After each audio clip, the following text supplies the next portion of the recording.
En 549-550, Kalinic, fils de Victor, habitant d'un gros village de Moyenne-Égypte, Aphroditée, arbitre un litige entre un certain Dioscore et un certain Joseph, le corroyeur. Alors, le premier a loué au second des champs dont il ne s'est pas occupé, privant Dioscore des revenus qu'il escomptait. Après que chacune des parties se fut exprimée et que le plaignant, Dioscore, eut fourni des preuves de ses accusations, l'arbitre prononce son arrêt, donnant raison à Dioscore et intimant à Joseph l'ordre de dédommager ce dernier. Cet arbitrage a été mis par écrit et se termine à la ligne 52 sur la souscription autographe de l'arbitre. Moi, Kalinic, fils de Victor, j'ai émis cette décision. Alors cet acte, conservé par un papyrus encore inédit, que j'ai eu l'occasion de repérer dans la collection de Berlin et qui est en cours de publication par Anne Boudor et moi-même, eh bien cet acte pourrait paraître bien banal, un énième conflit entre agriculteurs, et pourtant, il est exceptionnel, exceptionnel par sa langue. Si la souscription de Kalinic est, comme on s'y attend, en grec, le procès-verbal de l'arbitrage qui précède est entièrement en copte. Ce papyrus est donc le premier texte copte qui sorte du domaine étroit des échanges épistolaires ou des comptabilités. Si je mets de côté la reconnaissance de dette de Kélis, essai avorté, dirais-je, d'un texte non épistolaire en copte, qui date, vous vous en souvenez, du IVe siècle. Et ce texte, donc, inaugure une longue série, d'abord avec une certaine discrétion, pendant la période qui précède la conquête arabe, de 641-642, puis de façon ostensible et de plus en plus systématique après celle-ci. La multiplication des documents juridiques et administratifs en copte n'étonne pas après que les arabo-musulmans eurent coupé le lien entre l'Égypte et l'État byzantin hellénophone. Rien ne freinait désormais un usage plus visible du copte dans la société. En revanche, la question qui se pose est de savoir pourquoi ce mouvement s'est amorcé presque un siècle avant, et ce, après les 3 siècles de mutisme dont j'ai précédemment parlé. Comment expliquer l'apparition de ces textes qui posent de problèmes épineux du statut juridique de la langue copte m'étais-je demandé en 2009, en conclusion de la partie que je consacrais au rapport entre copte et grec dans le Oxford Handbook of Papyrology, dirigé par Roger Bagnall. J'avais aventuré quelques hypothèses, mais finalement, je n'y apportais pas vraiment de réponse. Je suis aujourd'hui, je crois, en mesure de le faire, et c'est ce que nous allons voir. Les actes juridiques en copte, antérieurs à la période arabe, ne sont pas si nombreux. Si l'on s'en tient aux documents datés, ou assez précisément datables, on arrive à une quinzaine de textes, 14. Alors, plutôt que de les passer en revue un à un, ce qui serait fastidieux, je vais essayer de vous présenter ce corpus en fonction de plusieurs critères. Leur type, les transactions qu'ils actent, et leur rédacteur et leur provenance. Alors, à quel type de documents a-t-on affaire? Les 3 plus anciens sont d'un genre un peu particulier, puisqu'il ne s'agit pas de contrats, d'actes juridiques stricto sensu, mais de procès-verbaux d'arbitrage privé sous l'autorité d'un arbitre choisi par les parties adverses. Alors, je vous ai déjà présenté un de ces textes, le plus ancien. Les 2 autres proviennent des mêmes archives, celles de Dioscore d'Aphroditée, sont écrits par ce dernier qui, après avoir été partie prenante dans le plus ancien, fait maintenant office d'arbitre. Alors, l'un de ces textes, le numéro 2, date de 567, l'autre du numéro 3 du 28 octobre 569. Dans la mesure où ces textes, et peut-être aussi le numéro 9 dans ma liste, dans la mesure où ces textes ne prévoient pas de clause de pénalité qui serait contraignante pour les parties, ce ne sont pas de véritables actes de liquidation de litige, ce qu'on appelle en grec une dialusis, et on peut se poser la question de leur validité juridique. Celle-ci a été plusieurs fois affirmée, mais sans démonstration. Alors, par prudence, je me contenterai d'y voir des textes semi-juridiques, pour autant qu'ils s'inscrivent dans le cadre d'un système juridique, mais sans se doter d'expédients qui en permettent la bonne exécution. La contrainte qu'ils font peser, j'aurai l'occasion d'y revenir plus tard, est plutôt d'ordre psychologique ou d'ordre social. Les suivants se présentent comme de vrais documents, à l'instar des documents grecs, dont ils empruntent les dénominations grecques. Ils s'intitulent très fréquemment asphéléia, c'est-à-dire garantie, qui est un terme vague, mais qui insiste sur le caractère contraignant de l'acte pour la partie déclarante. Ils en ont aussi la structure avec, selon le cas, une invocation chrétienne initiale, une datation par le règne de l'empereur, un protocole présentant les parties, la transaction elle-même, la souscription du déclarant et celle des témoins, et enfin la souscription du rédacteur. Alors cette dernière suit pour une part le modèle de la complétion notariale. Vous vous en souvenez, j'avais eu l'occasion de vous en parler, cette souscription par laquelle le notaire conclut l'acte qu'il a rédigé et qui assume la responsabilité de cette rédaction. Eh bien, elle est écrite soit en grec, soit en copte, en suivant d'ailleurs souvent le formulaire grec. Aussi a-t-on vu dans la plupart des documents munis de ces complétions, on va les appeler comme ça, des actes notariés. Mais à l'exception d'un contrat de location des années 580-590, que j'ai coédité il n'y a pas très longtemps, et dans lequel le rédacteur du document, un certain Georges, signe en tant que tabellion, tabellion c'est un terme qui signifie notaire, jamais les autres ne sont signés par des notaires au sens strict du terme. Quand ils précisent leurs fonctions, ils se disent scribe, tout simplement, ou scribe du village, ou diacre.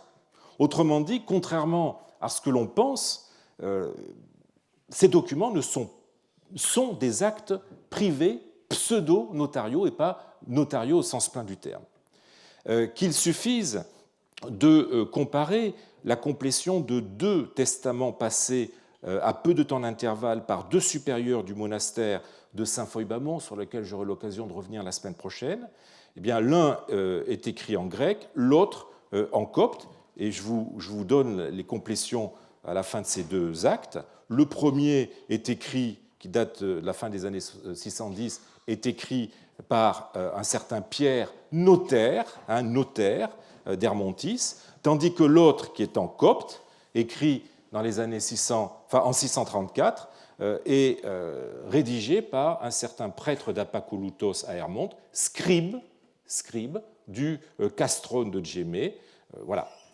Le rédacteur du testament grec est donc un notaire, qui se dit en grec nomikos, mot à mot homme de loi, celui du testament copte, scribe de village. Cette différence est trop systématique pour qu'elle soit de l'ordre du hasard. On pourrait l'interpréter comme l'indice d'une difficulté à trouver des notaires professionnels capables d'écrire en copte, à une époque où le notariat copte n'est pas encore très développé. Mais elle pourrait aussi être due à une différence de statut entre un document juridique grec et un document juridique copte, qui n'est pas facile d'apprécier, malheureusement, du fait du contre-exemple du contrat de location des années 680-690 dressé par le tabellion Georges, qui montre qu'il y a malgré tout eu des actes coptes dressés par de vrais notaires. Ces documents ont beau ne pas être écrits par des notaires, la plupart, ils n'en tentent pas moins de calquer les actes notariaux grecs en essayant, on a déjà eu l'occasion de le voir, d'observer une diplomatique, en essayant d'en imiter la diplomatique jusqu'à introduire les éléments les plus typiques d'un acte notarié, que sont les invocations divines au début du texte, la datation régnale et la complétion à la fin de type notarial. Alors, cette propension mimétique n'est pas non plus facile à interpréter.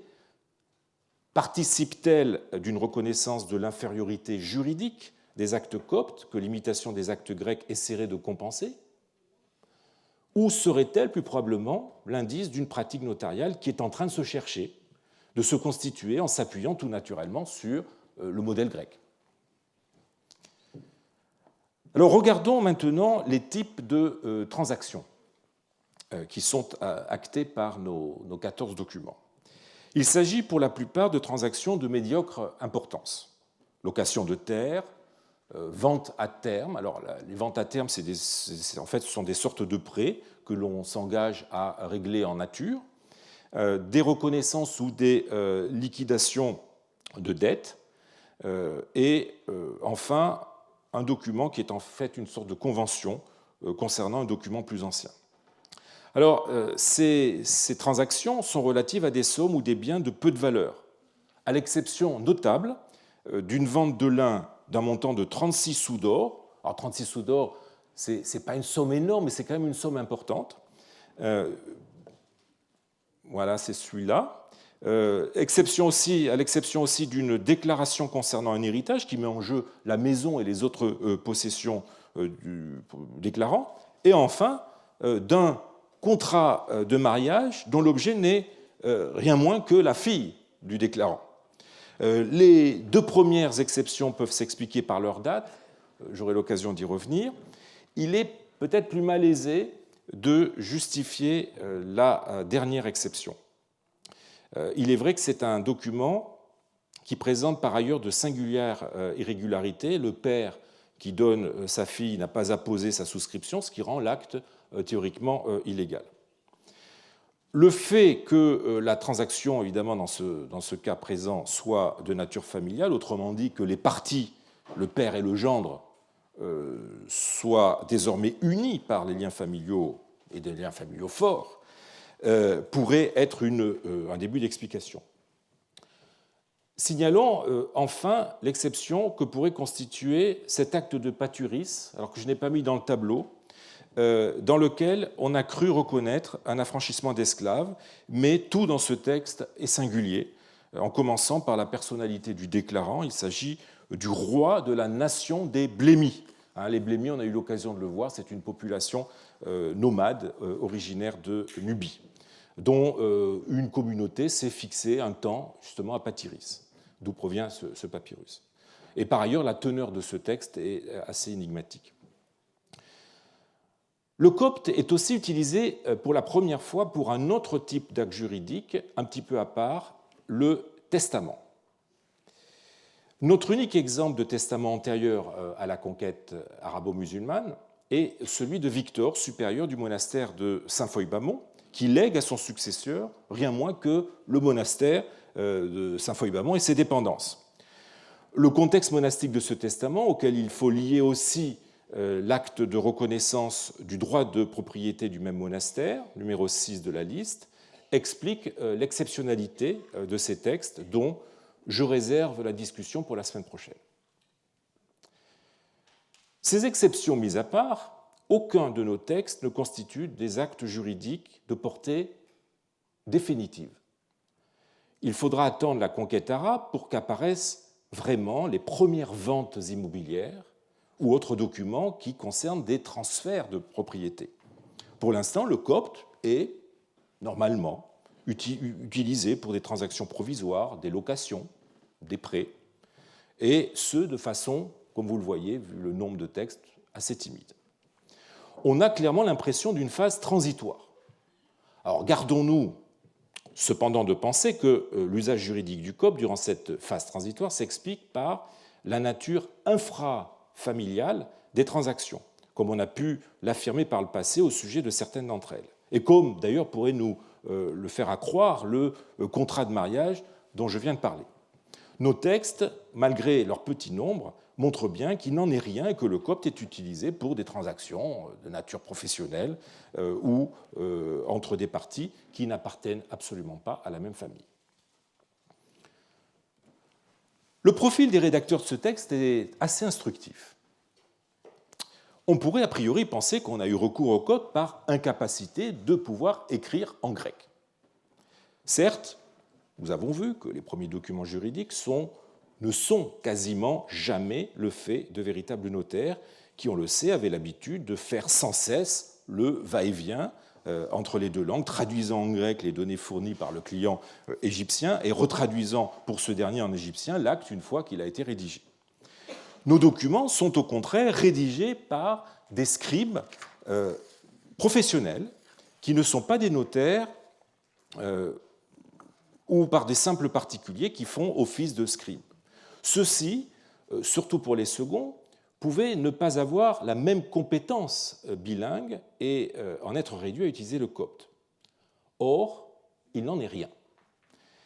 Les premiers actes juridiques sont le fait de véritables bilingues, ou plus exactement de véritables digraphes, comme l'attestent 3 d'entre eux, dont le profil peut être reconstitué.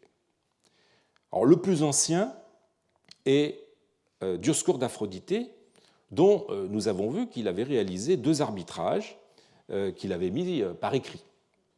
Ce personnage est bien connu des papyrologues par les archives dont il est l'éponyme et qui ont livré, outre ces textes coptes, énormément de textes notariés de sa main, ainsi que des poèmes en grec.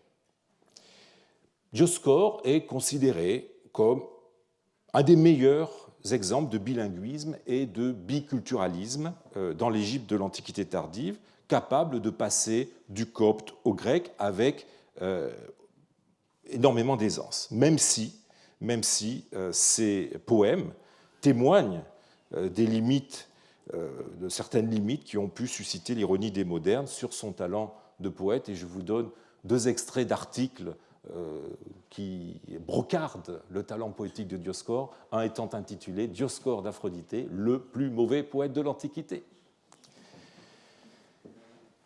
Le second de nos scribes digraphes est Paul, fils de Mégas, originaire de Tis.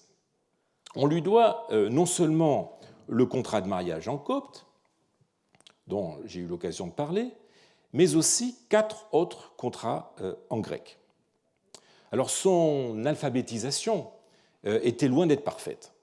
Il devait être plus à l'aise en copte étant donné les nombreuses fautes qu'il commet en grec. Par ailleurs, il maîtrise mal les conventions graphiques qui réglementent l'usage du grec, j'ai déjà eu l'occasion d'en parler, commettant des confusions qu'un scribe professionnel aurait certainement évitées.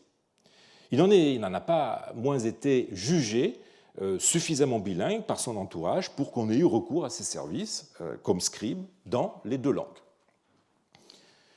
Notre dernier digraphe est Daniel, fils d'Héracléidès, qui rédige en copte un accord relatif à un acte antérieur et une déclaration concernant un héritage, et en grec, une vente de maison.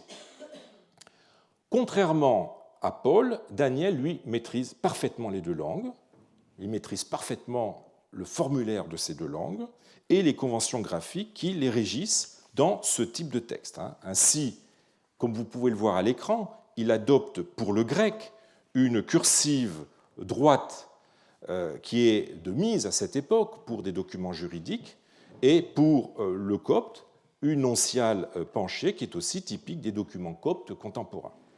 Il sait donc, en passant d'une langue à l'autre, adapter le style d'écriture en fonction des usages, en faisant preuve d'une égale aisance dans les 2, à l'instar de Dioscore d'Aphroditê 60 ans plus tôt.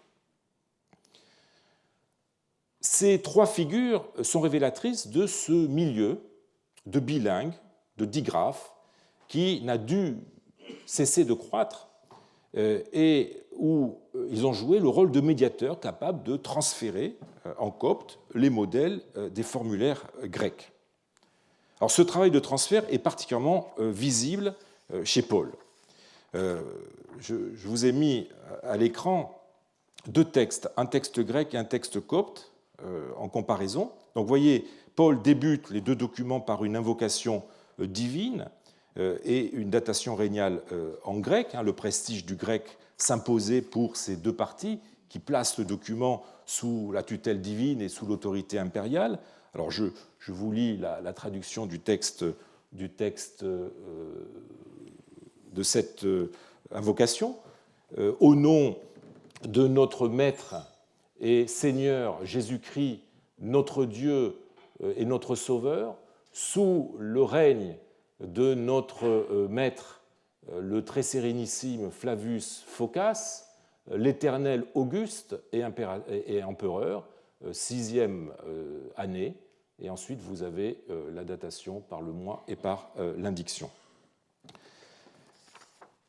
Et on retrouve la même chose dans le texte copte en grec. Donc Paul, par ailleurs, introduit la transaction avec le même verbe, comme vous pouvez le voir, homologo en grec, et le même mot, homologo, homologei, en copte. Homologei, ça signifie « je reconnais ».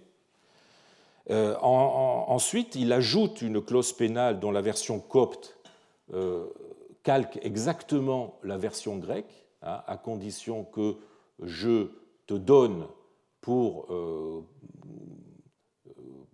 à titre de pénalité un sou d'or, et vous avez la même chose ici à condition que je te donne 3 solidi d'or à titre de pénalité. Enfin, il ajoute... alors oui, en revanche, il y a deux différences entre la version grecque et la version copte, ou disons un acte grec et un acte copte, qui tiennent au prescrit. La séquence nominatif, datif en grec ne peut être rendue de façon similaire en copte, qui doit articuler les noms des deux parties avec un verbe, comme dans les lettres. Et donc on a quelque chose de différent. Moi, j'établis cette asphaléia et j'écris à X, alors que là, on a un tel salut.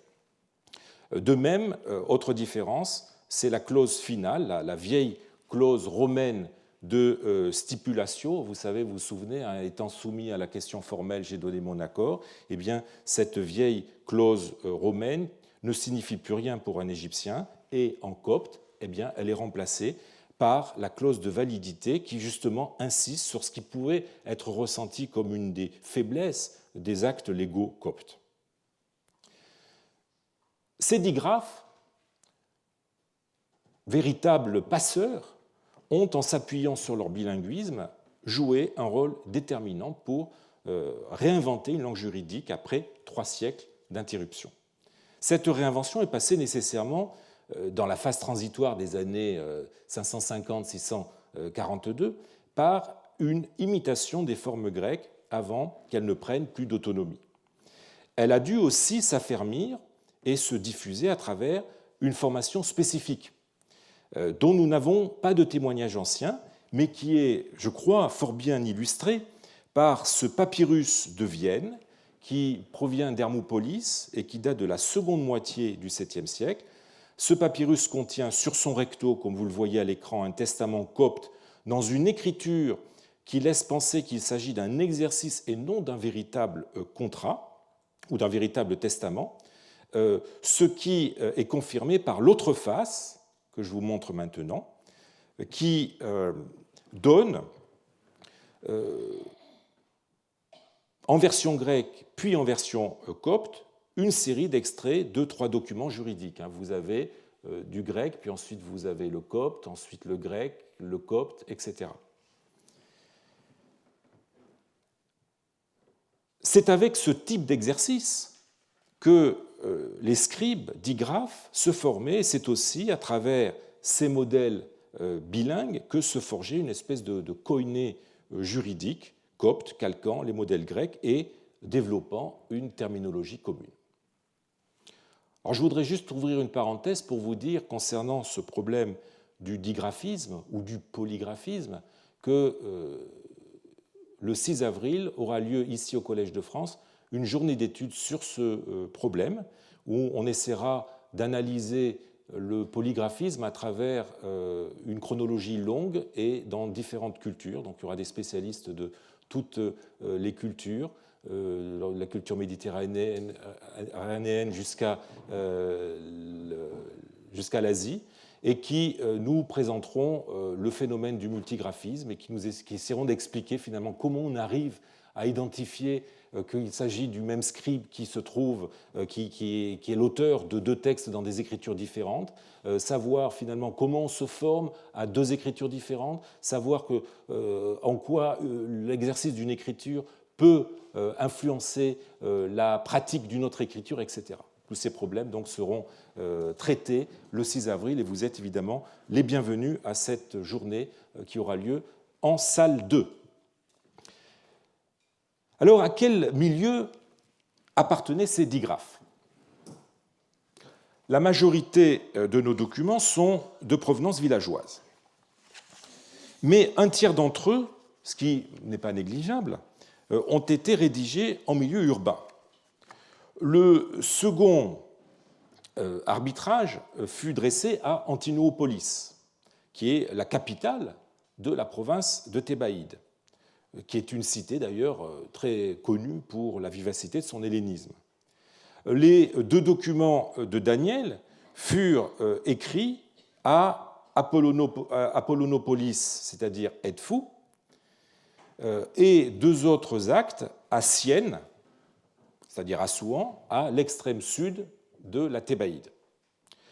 Alors, cela montre que, contrairement à l'image que nous renvoyait la documentation épistolaire des 4e, 5e siècles, le copte n'était alors plus cantonné à la campagne et au monastère, mais qu'il était aussi usité dans les couches aisées des cités, ce que d'ailleurs les textes littéraires de la fin du IIIe et du début du IVe siècle nous laissaient deviner, même si c'était de façon plus impressionniste et plus incertaine. Ainsi, une des deux parties de l'arbitrage d'Antinoopolis, que j'évoquais à l'instant, est constituée d'un certain Phoibamon et de sa sœur Victorine, enfant du diacre Jean, qui fut l'intendant du grand domaine d'Athanase, duc de Thébaïde, donc une personnalité importante. Le duc est le gouverneur suprême de la province. Victorine est aussi connue par la copie de son contrat de mariage en grec, dont la très confortable dot est énumérée sur plus de 10 lignes. On y apprend qu'elle a des bijoux, des vêtements, des tissus d'ameublement, du mobilier et différents objets d'apparat. Mais l'étroitesse de notre corpus nous incite malgré tout à ne pas sursolliciter ces quelques données.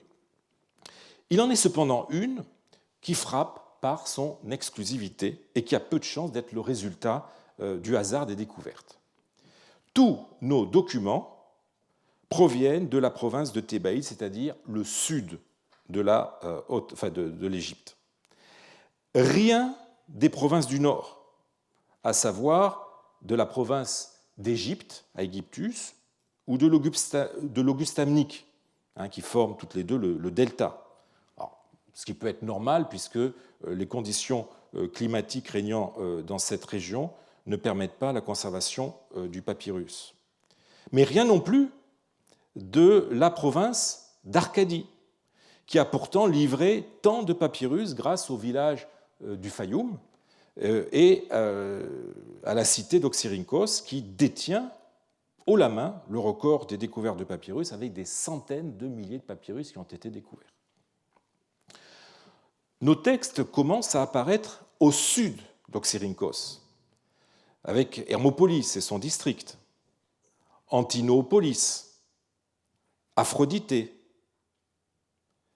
Panopolis et son district, la province, la région thébaine, Patiris, Edfou et enfin Syène. Alors, il est peut-être dangereux de vouloir expliquer en bloc cette exclusivité du Sud, tant nos documents proviennent de milieux différents, des cités, des villes, des monastères. qui posent chacun des problématiques variées. Mais on ne peut pas non plus ignorer une certaine spécificité de l'Égypte méridionale qui pourrait, au moins pour une part, expliquer cette répartition tranchée des langues dans notre documentation. Le Sud a depuis longtemps cultivé un plus fort ancrage dans la tradition égyptienne que le Nord, plus vite et plus profondément hellénisé et soumis à l'influence d'Alexandrie.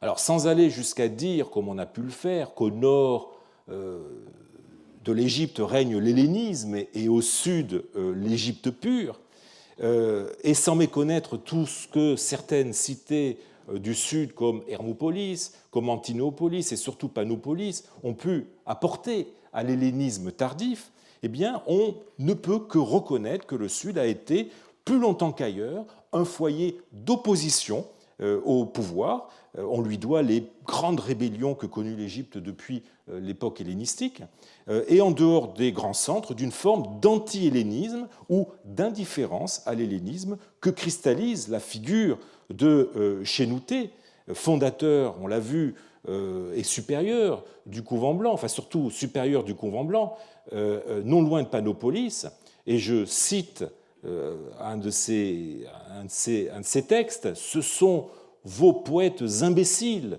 écrivait-il, en visant évidemment la culture grecque et son patrimoine littéraire, « vos poètes imbéciles qui ont appris des choses oiseuses et des chansons qui ne sont pas utiles et des enseignements démoniaques qui nous font errer loin de la vérité, et non seulement ceux-ci, mais encore ceux qui font la voix des oiseaux, ayant rempli des livres, pour eux et pour vous, des paroles oiseuses, à savoir tix, tix et quax, quax. Et là, il cite tout simplement les grenouilles d'Aristophane, tout en pensant qu'il est en train de citer les oiseaux du même Aristophane. Alors, quoiqu'une telle vision de l'Égypte, qui peut vite sombrer dans la caricature, ait été combattue par Eva Wyszybska en tant qu'elle peut accréditer l'idée erronée d'un nationalisme égyptien, nombreux sont les indices, sinon d'un antagonisme, du moins d'un décalage entre Nord et Sud en matière d'hellénisme et de romanisation. Ce décalage s'est aussi traduit au plan linguistique. Alors, une étude manque encore sur la question, mais on a déjà remarqué pour la région thébaine la rareté des documents grecs et leur fort idiotisme par rapport au reste de l'Égypte. Un exemple symptomatique, malgré sa date bien postérieure à nos premiers documents juridiques coptes, me semble être fourni par un papyrus du village thébain de Djémé. Nous sommes en 711-713. C'est une convention rédigée en copte et qui est souscrite par les parties, le supérieur du monastère de Saint-Feuille-Bamont, dont j'ai parlé tout à l'heure, et les fonctionnaires du village de Djémé, et 11 témoins. Tous signent en copte. Tous, sauf un qui préfère le faire en grec.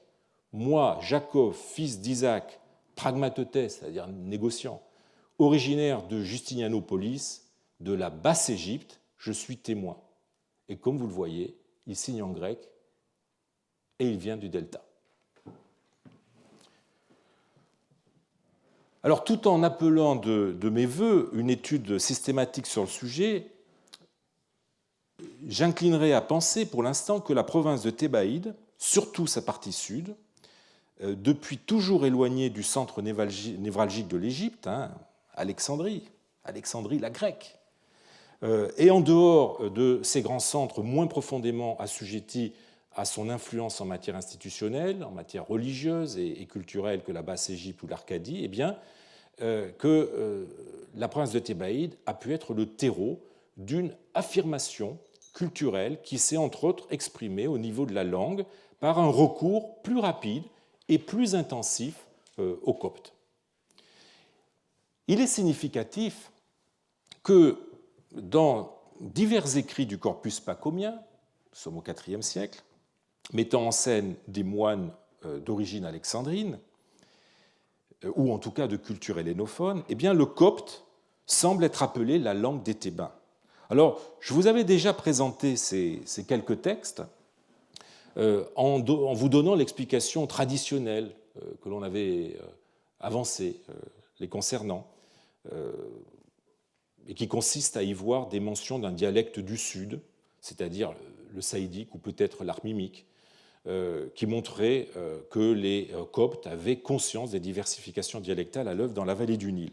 En fait, une autre explication est possible, et je dirais même peut-être plus séduisante, qui consiste à voir dans cette appellation de langue des Thébains la preuve que le copte était surtout ressenti par les hellénophones comme une spécificité du Sud.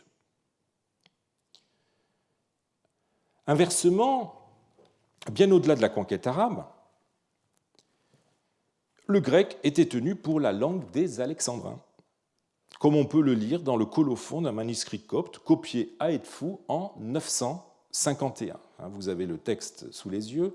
Pourote est responsable de l'écriture, de la production de ce livre et l'a donné à l'église de Saint Mercurios d'Edfou, Apollonia dans la langue des Alexandrins, c'est-à-dire Apollonia en grec. Le développement de la thébaïde monastique et le rôle intellectuel majeur joué dans la région par Chénouté, qui, dès le Ve siècle, tenta de fonder une production littéraire originale en langue copte, pourrait suffire néanmoins à expliquer l'élan dont a bénéficié cette langue dans cette partie de l'Égypte. Mais l'explication géographique n'est pas suffisante en soi.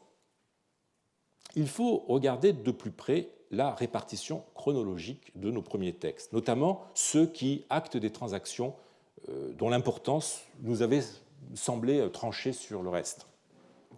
Tout en étant conscient de la nature quelque peu aléatoire de la répartition d'un si petit nombre de témoins textuels, on peut se hasarder à constater une nette augmentation dans les années 600-610, qui se maintient à peu près au même niveau dans la décennie 620-630. Et c'est durant ces 2 décennies qu'ont été établies des transactions d'une valeur bien supérieure aux autres documents. Vous vous souvenez, le contrat de mariage, la vente de lin ou la déclaration concernant l'héritage d'une maison et d'autres propriétés. 620, donc respectivement 608, 625, 627. Je serais enclin à mettre ces 2 pics et la rédaction de ces 3 actes en rapport avec la situation politique de l'Égypte. La première décennie du 7e siècle a été marquée par le renversement et l'assassinat de l'empereur Maurice par Phocas en 602, inaugurant une période d'instabilité qui a directement marqué l'Égypte, avec l'envoi à Alexandrie en 608 de Nicétas par son oncle Héraclius l'Ancien, exarque d'Afrique, afin de gagner l'Égypte à sa cause, qui était de se débarrasser de l'usurpateur, Phocas, avant que celui-ci ne dépêche des troupes sous le commandement du Comes Orientis, Bonosus, pour reprendre l'Égypte. S'il faut en croire la chronique de Jean de Nicciou, ces événements semèrent le trouble en Égypte, attisant des rivalités entre factions qui, nous dit Jean de Nicciou, s'adonnèrent honteusement au pillage et au meurtre. Quant à la seconde période, elle est marquée par la conquête sassanide, 619-629, qui a soustrait l'Égypte de l'autorité byzantine. J'ai eu l'occasion d'en parler il y a 2 ans. La vente à terme de lin de 625 fait même directement allusion au nouveau maître de l'Égypte, puisque le bénéficiaire de ce contrat est un certain Pérès Khosroï, qui est un nom tout à fait perse, et que les contractants se voient contraints de jurer, de respecter le contrat, je les cite, sur le salut du roi des rois. Vous savez que le roi des rois, c'est le nom que les Perses donnaient à leur souverain. L'instabilité politique, qui impliquait un affaiblissement de l'appareil étatique et de son emprise sur le pays, et surtout, durant la période sassanide, la rupture avec l'État byzantin de langue grecque, eh bien, en relâchant la contrainte qui faisait peser que faisait peser le prestige du grec, langue de l'État, ont concouru à agrandir la brèche qui avait été timidement entrouverte en incitant la population qu'ils souhaitaient à avoir un usage plus intensif du copte pour des contrats qui ne devaient pas se limiter nécessairement à des transactions confidentielles ou mineures.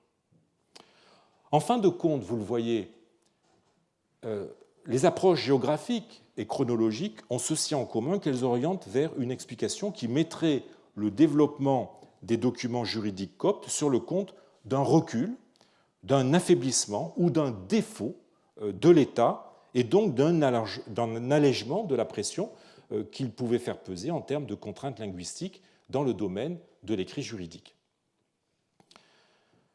Alors s'il y a une part de vrai dans cette analyse, enfin, j'espère, le problème est en fait bien plus complexe et doit être replacé dans le cadre culturel et institutionnel des 6e, 7e siècles. La montée du document juridique en copte ne s'inscrirait-elle pas plus généralement dans un contexte de déclin du grec et plus généralement de l'hellénisme? Et j'entends par ce mot la culture de langue grecque dans toutes ses manifestations. Alors la réponse à cette question est d'autant plus difficile que si déclin il y eut au profit du copte, eh bien celui-ci ne peut être que malaisément observable du fait de la multiplication, à l'époque qui nous intéresse, des archives des grands domaines, puis, à partir du 7e siècle, des archives administratives. Autant de sources qui documentent des milieux très restreints où le grec était de mise et qui ne sont pas révélatrices de la situation générale dans la population. En outre, le retard que connaît la papyrologie copte dans les sources, dont les sources ne sont pas éditées au même rythme que les papyrus grecs, achève de rendre une étude statistique comparative des plus hasardeuses. Tentons-la malgré tout. Un graphique du nombre de papyrus documentaires et littéraires dans les deux langues, s'appuyant sur un dépouillement systématique de la documentation que je dois à mes deux assistants, Lorelei van der Heyden et Antonio Ricciardetto, montre que le développement des premiers textes juridiques coptes dans les années 550-642, que j'ai encadré ici, correspond à une période qui voit l'accélération de la montée des documents coptes en général, qui deviennent majoritaires, comme vous le voyez, entre le 7e et 8e siècle. Les couleurs n'ont pas l'air d'être bien ressorties, mais bon. Donc vous voyez les textes coptes documentaires qui croisent la ligne des textes grecs documentaires. Donc c'est une période où les deux courbes se croisent et la période du renversement du rapport entre les textes littéraires grecs et les textes littéraires coptes. Alors, les objections méthodologiques que je viens à l'instant d'avancer concernant le type de sources qui sont les nôtres, nous travaillons à partir des archives qu'on a pu découvrir, nous obligent même à considérer que la documentation dont nous disposons minore nécessairement l'élément copte. Et je subodore que les deux courbes des documents grecs et coptes en fait devraient ou auraient dû se croiser plus tôt entre le 6e et 7e siècle. C'est donc durant cette période que se produit un changement de paradigme linguistico-culturel. La culture grecque continue certes à être un modèle, à être un étalon, mais dans des milieux qui se rétrécissent, même s'ils sont surreprésentés dans la documentation. Ces milieux sont avant tout ceux des cités, qui avaient toujours été le conservatoire de l'hellénisme et avaient joué le rôle de promoteur d'une culture littéraire sans cesse renouvelée. Or, malgré leur position toujours stratégique dans le maillage institutionnel, eh bien, on a l'impression, pour citer Jean Gascou, on a l'impression que les cités du VIe siècle éprouvent des difficultés à fonctionner et que l'État a dû les mettre à la charge des grands propriétaires ou les placer en gestion ou en assistance directe. Certains savants ne leur concèdent plus alors qu'une existence formelle.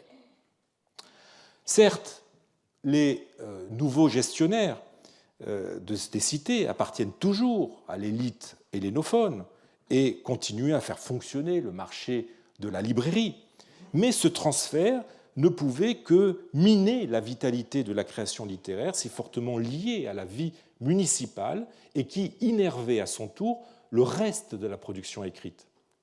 Cette situation était par ailleurs aggravée par la disparition au Ve siècle des gymnases, les gymnases où se transmettaient les valeurs de l'hellénisme. De fait, les œuvres rhétoriques ou poétiques qui scandaient les événements que vivaient les cités, les célébrations qu'elles organisaient, se font de plus en plus rares après les derniers feux des IVe et Ve siècles. Nous ne connaissons plus de grands rhéteurs égyptiens après le Ve siècle, situation qui contraste avec ce qui se passe au même moment à Gaza. Quant au seul poète grec qui nous soit conservé après la mi-550, eh bien, Dioscore d'Aphroditê, que nous avons déjà rencontré, il reprend les anciens modèles et tente de donner à ses poèmes le caractère d'une production d'éloge, d'une production encomiastique similaire à celle naguère produite dans le cadre de la cité, mais en fait pour mieux servir des intérêts privés. Les éloges de hauts fonctionnaires ou ceux qui donnent l'impression d'avoir été prononcés lors des cérémonies, ces éloges de Dioscore, en fait, sont de simples requêtes privées délivrées par écrit et non absolument pas dans des cérémonies publiques. Et je voudrais juste vous en donner un exemple avec la quasi-conclusion d'un poème écrit vers les années 550. Tends-moi ta main, donc c'est Dioscore qui parle à un haut fonctionnaire, tends-moi ta main la plus généreuse pour sauver mes enfants et leur excellente mère, puisqu'enfin j'endure au-delà de toute attente des malheurs que m'inflige la violence. Vous voyez, en fait, ce texte, cet éloge n'est ni plus ni moins qu'une espèce de pétition adressée à un fonctionnaire pour qu'il l'aide. Et d'ailleurs, on a aussi un certain nombre de poèmes de Dioscore qui accompagnaient des pétitions, de vraies pétitions, remises à l'autorité en contexte judiciaire, ce qui traduit, voyez, tout cela traduit finalement un rétrécissement de la perspective qui est symptomatique de la situation culturelle générale. Et si ces poèmes ont été composés pour une bonne part à Antinoopolis, où Dioscore a séjourné pendant quelques années, eh bien Dioscore était avant tout d'extraction villageoise. Il est caractéristique de la mutation de paradigme que connaît cette époque. Les villages prennent le devant de la scène dans notre documentation. Ils affermissent leur position institutionnelle dans l'organisation du territoire. Ils acquièrent en même temps un poids culturel beaucoup plus fort que traduit bien la littérature hagiographique en plein développement à cette époque. Les saints et les martyrs, ils sont fréquemment des enfants de paysans riches, parfois. Le christianisme conférant au monde rural une nouvelle idéologie et une nouvelle dignité. Les villages ne renoncent pas, on le voit avec Dioscore, à l'hellénisme, mais ce dernier est globalement de plus en plus minoritaire.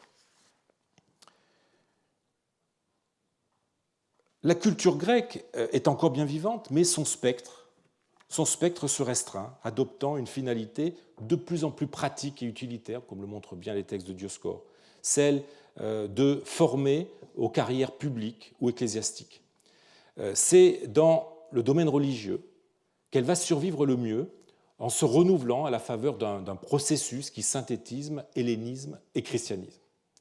J'aurai l'occasion peut-être de développer ce thème l'année prochaine. Mais c'est aussi dans ce domaine qu'elle est le plus à même d'être concurrencée par le copte, d'autant que certains milieux monastiques, on l'a vu avec Chénouté, affichent un rejet de la paideia grecque. Comme le résume bien Eva Wyszybska, la prolifération des églises et partant de l'appareil ecclésiastique, ainsi que la montée simultanée de l'ascétisme, offrait aux Égyptiens la possibilité de jouer un rôle de premier plan dans la société sans connaître le grec, chose auparavant impensable. Alors, cette évolution culturelle sert de toile de fond à l'émergence des documents juridiques coptes. Elle ne lui fournit pourtant pas une explication suffisante. Dans la mesure où nos documents ont pour fonction d'affirmer les droits des individus qui y ont recours et s'inscrivent donc dans un cadre juridique et éventuellement judiciaire en cas d'infraction, il est légitime de se demander si la cause première de leur apparition et de leur développement n'est pas à chercher dans une mutation des conditions de fonctionnement de la justice. Alors regardons un petit peu le faciès de la documentation papyrologique grecque des 6e, 7e siècles relative au domaine judiciaire, c'est-à-dire les pétitions, les procès-verbaux d'audience judiciaire, les procédures parajudiciaires, j'aurai l'occasion d'y revenir. Alors, le phénomène le plus frappant est l'effondrement brutal du nombre de pétitions. La pétition, c'est la pièce maîtresse de la procédure judiciaire, puisque c'est par elle qu'on saisit la justice pour dénoncer un dommage subi. À notre époque, c'est le gouverneur qui fait office de juge et qui tranche les différends dans le cadre de ce qu'on appelle la procédure par libelle, libelle étant le nom latin de la pétition. Procédure donc par libelle qui s'effectue à tous les stades uniquement en grec. Très nombreuses durant le Haut Empire, on en a environ 900, eh bien, les pétitions disparaissent au 7e siècle, avec moins d'une dizaine d'exemples. La dernière pétition datable est un texte encore inédit du musée du Louvre. J'ai eu l'occasion d'en parler il y a 2 ans lorsque j'ai étudié la période sassanide, et nous avions aussi déchiffré cette pétition lors de mon séminaire. Bien, cette pétition, du fait même qu'elle fait allusion aux Perses, à un certain moment, il est question des Perses impies, eh bien, est de peu postérieure, évidemment, à 629. Autrement dit, vous voyez, c'est la dernière pétition que nous ayons, en tout cas qui soit datée. Autrement dit, le recul de la pétition est bien antérieur à la période arabe. Par ailleurs, les procès-verbaux d'audience judiciaire qui constituent le pendant, le complément procédural de la pétition, les minutes des procès avec le juge, les parties, les avocats, les témoins qui s'expriment, eh bien, ces procès-verbaux disparaissent plus vite encore que les pétitions, puisque le dernier exemple certain date de 558-559. C'est un papyrus, pour une part au Michigan, que vous avez à l'écran. Alors, en même temps que la pétition stricto sensu se raréfie, on voit se multiplier au VIe siècle des procédures qui épargnent aux parties en litige les affres du tribunal. L'une d'entre elles suit le scénario suivant. Après avoir reçu les doléances d'un plaignant, semble-t-il souvent par oral, tel fonctionnaire adresse le plaignant à une instance le plus souvent inférieure afin qu'elle règle le cas par médiation ou par arbitrage. Procédure plus légère qui permet de désengorger les tribunaux en orientant les plaignants vers une solution du règlement amiable opérée au niveau local par des personnes qui bénéficient de suffisamment d'autorité pour le mettre en œuvre. Une autre voie consiste à s'adresser à l'évêque. C'est l'audentia episcopalis, dont je parlerai la semaine prochaine. Un colon ou un artisan peut également s'adresser ou adresser une pétition au propriétaire du grand domaine pour lequel il travaille.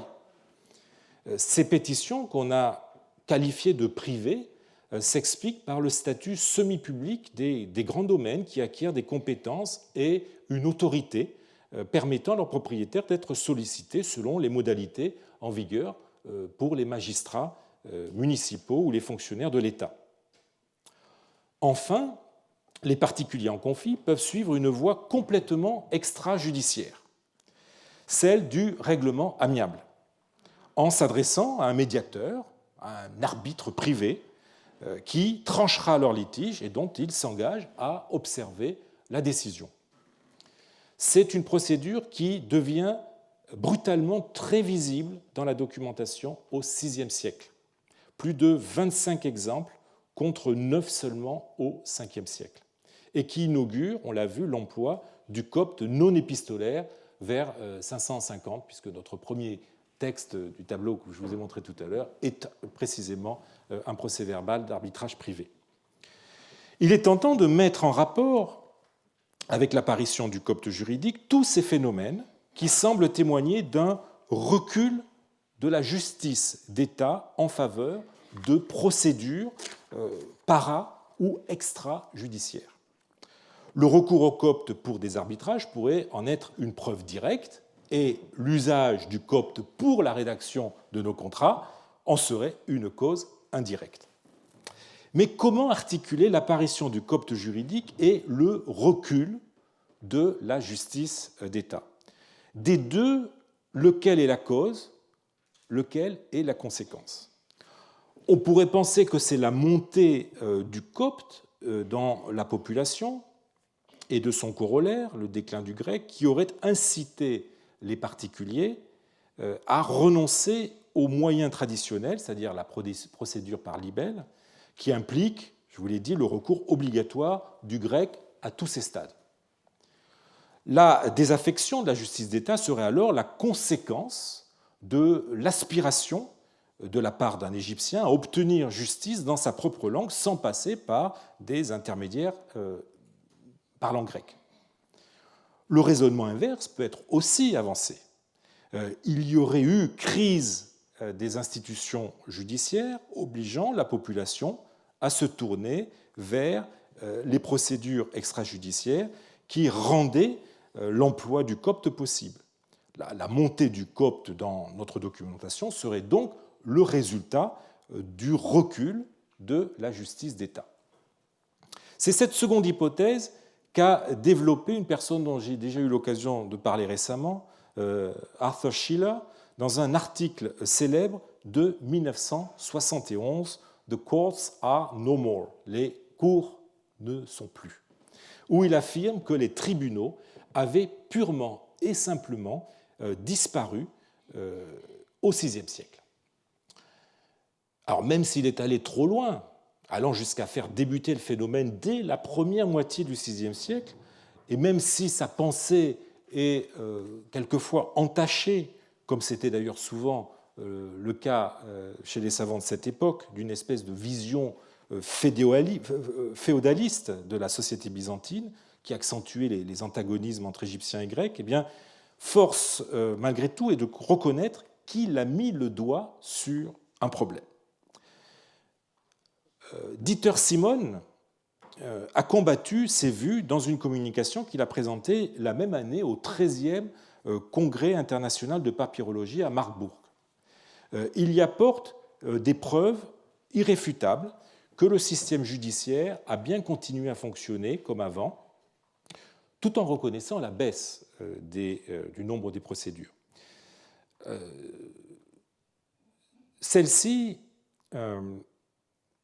Cette baisse ne s'expliquerait que partiellement par le développement des arbitrages, dont d'ailleurs il sous-estime le nombre. D'autres raisons auraient joué de façon plus déterminante. Le fait qu'une partie des affaires aurait été traitée par les grands propriétaires eux-mêmes et surtout la préférence donnée à la justice des fonctionnaires sans passer par la coûteuse et contraignante procédure par libelle. Les clauses d'exécution dans les contrats qui garantissent aux créanciers l'aide de l'administration sans avoir recours à une procédure judiciaire incitaient par ailleurs à se tourner vers celle-ci, d'autant qu'elle avait à sa disposition un expédient appréciable, la prison. La prison dont la menace est plus forte qu'une assignation devant un tribunal. Le raisonnement de Simon, plus solidement appuyé sur la documentation que ne l'est celui de Schiller, est bien plus convaincant, même s'il n'est pas toujours attentif à la chronologie. de la documentation, qu'il a tendance à traiter en bloc, ce qui l'empêche de percevoir la nette érosion qui se produit à la fin du VIe siècle.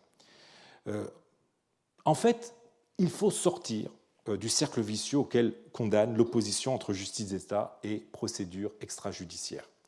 Un arbitrage aboutit à l'établissement de ce qu'on appelle, je vous en ai parlé tout à l'heure, d'une dialusis, c'est-à-dire d'une reconnaissance de liquidation de litige, signée par les deux parties, dont l'infraction peut conduire justement devant le tribunal.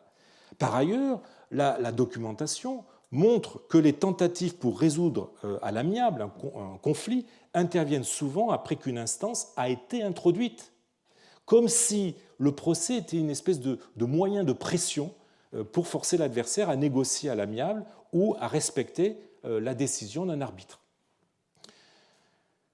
J'inclinerai même à dissocier la chute du nombre des pétitions de la montée des arbitrages qui se fait sentir à une période où les pétitions sont encore nombreuses et prouvent le bon fonctionnement de la procédure par libelle.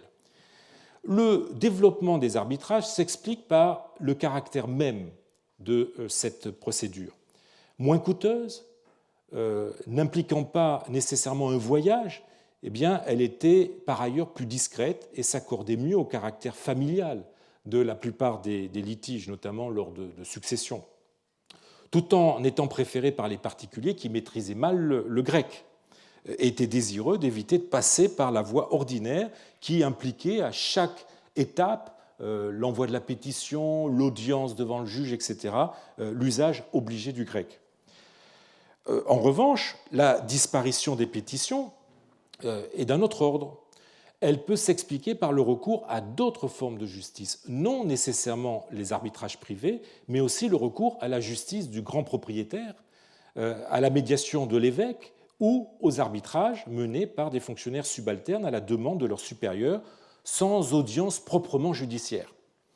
Il est possible, mais pas nécessaire, que le recours à ces autres formes de justice traduise une crise du système judiciaire, surtout dans les premières décennies du VIIe siècle, marquée par, je l'ai dit, l'instabilité politique et par la domination perse, qui, sans avoir mis hors de service les institutions de l'État, a pu néanmoins en modifier le fonctionnement et l'économie. La documentation et sa répartition chronologique me semblent favoriser l'idée d'un processus en fait en deux étapes, chacune ayant joué son rôle dans le développement du copte. Premièrement, dans un premier temps, le recours de plus en plus massif aux arbitrages privés, dès la première moitié comme vous le voyez, du VIe siècle, a stimulé l'emploi du copte. Le caractère plus informel des auditions d'arbitres, où chaque partie s'exprime librement, sans le truchement d'un avocat, où il n'y a que l'arbitre choisi par les parties, souvent un ami, les parties elles-mêmes et leur soutien, c'est-à-dire les témoins, eh bien, cela encourageait le recours à la langue qui était la plus naturelle et n'imposait pas de se soumettre à l'impératif du grec, puisqu'on était entre soi. On a donc expérimenté l'emploi du copte dans d'autres contextes que les rapports épistolaires. La mise par écrit des procès-verbaux de ces arbitrages en copte a eu une conséquence secondaire, celle de favoriser le développement d'un vocabulaire juridique et de contribuer à répandre l'idée que le copte n'était pas nécessairement condamné à n'être employé que pour des lettres privées, mais pouvait avoir un périmètre d'usage bien plus large. Le phénomène d'autonomisation dont j'ai déjà parlé du copte juridique était ainsi amorcé. C'est de cette première phase que témoignent les arbitrages des archives de Dioscore. Et dans un second temps, fin VIe et surtout début VIIe, eh bien, la perte de vitesse, pour quelque raison que ce fût, de la procédure étatique normative, la procédure par libelle et son corollaire, le procès en grec devant le gouverneur, et le développement de procédures étatiques moins formelles, où la pétition pouvait être présentée par oral, eh bien, ont dû permettre des recours en copte, d'autant plus que ceux-ci étaient instruits par des fonctionnaires inférieurs, proches de la population, ce qui n'a pas manqué d'accréditer l'idée que le copte pouvait être utilisé dans un cadre étatique. Et c'est un problème que je finirai de traiter la semaine prochaine. Je vous remercie.